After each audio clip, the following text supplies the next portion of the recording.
हम सबका परमात्म तत्व की प्राप्ति में अधिकार है। संसार की वस्तुओं पर हमारा अधिकार नहीं है। परिवार, कुटुंब, जमीन, जायदाद, शरीर, इंद्रियां, मन, बुद्धि, प्राण, इन पर हमारा अधिकार नहीं है। गीता जी में भगवान कहते हैं, ममैवांशो जीवलोके जीवभूतः सनातनः। और गोस्वामी जी महाराज की वाणी में भी आता है, ईश्वर अंश जीव अविनाशी, चेतन अमल सहज सुख राशि। इस प्रकार भगवान और भक्त दोनों जीव को ईश्वर का अंश मानते हैं। वास्तव में देखा जाए तो ये दो ही अर्थात भगवान और उनके भक्त ही बिना स्वार्थ के प्रीति करने वाले हैं। अन्य तो सब स्वार्थवश प्रीति करते हैं। हेतु रहित जग जुग उपकारी, तुम्हार सेवक असुरारी। स्वार्थ मीत सकल जग माही, सपने हूँ प्रभु परमारथ नाही। सुर नर मुनि सब कै यह रीति, स्वार्थ लागी करें सब प्रीति। जीवात्मा भगवान का अंश होने के कारण हमारा अधिकार भगवान पर चल सकता है, परंतु प्रकृति और प्रकृति के पदार्थों पर अधिकार नहीं चल सकता। इन्हें प्राप्त करने के लिए योग्यता, समय, परिश्रम, बल, बुद्धि, विद्या आदि चाहिए। जैसी जैसी योग्यता होगी वैसे वैसे अधिकार प्राप्त होंगे, परंतु भगवान की प्राप्ति में किसी योग्यता, बल, बुद्धि, विद्या आदि की आवश्यकता नहीं है। बच्चा दूसरी किसी वस्तु पर अधिकार जमा ले तो उसके हाथ में नहीं है, परंतु वह अपनी माँ पर तो अधिकार जमा ही सकता है। बालक स्वाभाविक ही माँ की गोद चढ़ जाता है, और बड़ा भाई गोद में हाथ भी रख देता है तो उस हाथ को हटा देता है कि मेरी माँ है, तू मेरे हुक्म बिना हाथ कैसे रख सकता है। ऐसे ही भक्त कहता है, ना मैं देखूं और को, ना तोय देखन देऊं। भगवन, मैं और की तरफ देखूंगा नहीं और आपको भी और की तरफ देखने नहीं दूंगा। ये यथा माम प्रपद्यन्ते तांस तथैव भजाम्यहम्। गीता में भगवान कहते हैं कि जो मुझे जैसे भजता है मैं भी उसे वैसे ही भजता हूँ। अतः भगवान हमारे हैं और हम भगवान के हैं। हम भगवान से कभी वियुक्त हो नहीं सकते, बिछुड़ नहीं सकते, परंतु संसार हमसे प्रतिक्षण वियुक्त हो रहा है। यदि संसार, शरीर, इंद्रियां, मन, धन संपत्ति आदि अपने हैं तो शरीर इंद्रियों को दुर्बल मत होने दो, भोगों में मत फंसने दो, मन को इधर उधर मत जाने दो, करोड़पति अरबपति बन जाओ। तो कहते हैं यह हाथ की बात नहीं है। भगवान हमारे हैं और हम भगवान के हैं, चाहे कपूत हों या सपूत। कपूतपना क्या है? संसार को अपना मानना कपूतपना है। सपूतपना क्या है? भगवान को अपना मानना और संसार को अपना ना मानना सपूतपना है। इस वास्ते भगवान ने अव्यभिचारी भक्ति योग के द्वारा भजने की बात कही।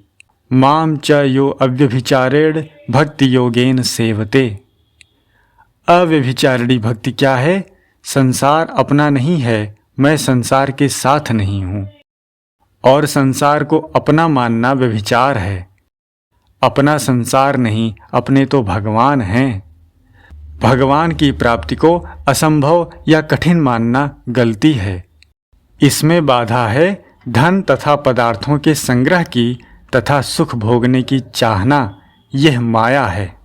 इस माया में यह तोते और बंदर की तरह बंधा हुआ है।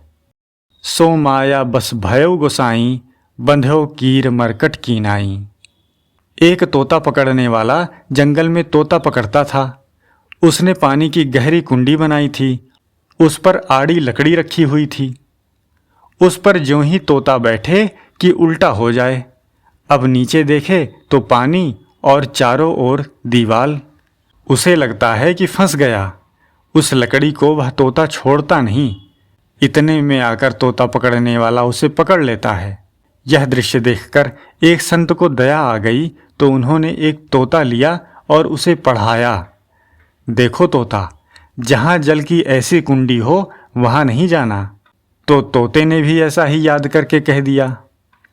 फिर संत ने कहा कि बीच डंडे पर मत बैठना। तोते ने यह भी याद कर लिया। फिर संत ने कहा कि बैठ जाओ तो उड़ जाना, तोते ने भी वैसा कह दिया। लटक जाओ तो भी उड़ जाना, बंधन नहीं होगा, तोते ने वह भी वैसा ही कह दिया। संत ने ऐसा सिखाकर तोते को छोड़ दिया। उस तोते ने और कई दूसरे तोतों को भी यह पढ़ा दिया।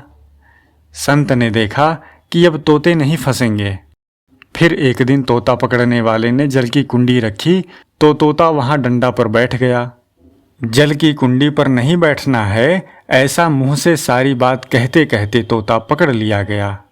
इसी प्रकार हम लोग भी संत की बताई हुई बात सुनकर मुख से कहते रहते हैं, परंतु आचरण नहीं करते।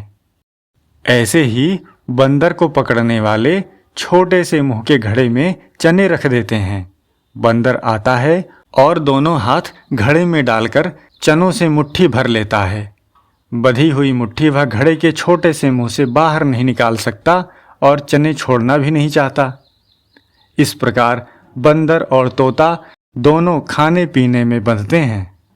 ऐसे ही हम लोगों की, पढ़े लिखों की दशा है कि हम भी यह बोलते रहते हैं कि ईश्वर अंश जीव अविनाशी, चेतन अमल सहज सुख राशि, सो माया बस भयउ गोसाई, बंध्यो कीर मरकट की नाई। बातें बना लेंगे, बातें सुनाना सीख लेंगे, परंतु स्वयं आचरण नहीं करेंगे। परोपदेश बेलायाम सर्वे शिष्टा भवन्ति ही। दूसरों को उपदेश देना होता है तो सब विद्वान बन जाते हैं। विस्मरन्ति ही तत्सर्वम स्वकार्ये समुपस्थिते। अपना काम सामने आता है तो याद नहीं रहती, भूल जाते हैं। जब कोई दूसरा मर जाता है तो वह धीरज बंधाते हैं कि संसार अनित्य है, यहाँ सब नाशवान हैं, प्रभु की ऐसी ही मर्जी थी, अतः रो मत। परंतु अपना कोई मर जाता है तो रोते हैं। पर उपदेश कुशल बहु तेरे, जे आचरहि ते नर न घनेरे। अतः हमारे भगवान हैं और हम भगवान के हैं, यह उपदेश हमें देना नहीं है अपितु लेना है। भगवान से अपनेपन में हताश होने की किंचिन मात्र कहीं भी आवश्यकता नहीं है। सांसारिक आशाएं किसी की भी आज तक पूरी हुई नहीं और परमात्म प्राप्ति की आशा आज तक किसी की बाकी रही नहीं। परंतु संसार से तो रखी आशा और भगवान से रहे निराश, यह गलती की। अतः आज अभी से स्वीकार कर लें कि भगवान हमारे हैं, उन पर हमारा पूरा अधिकार है और संसार हमारा नहीं है, हमारा संसार पर अधिकार नहीं है। यह बहुत बढ़िया सार बात है।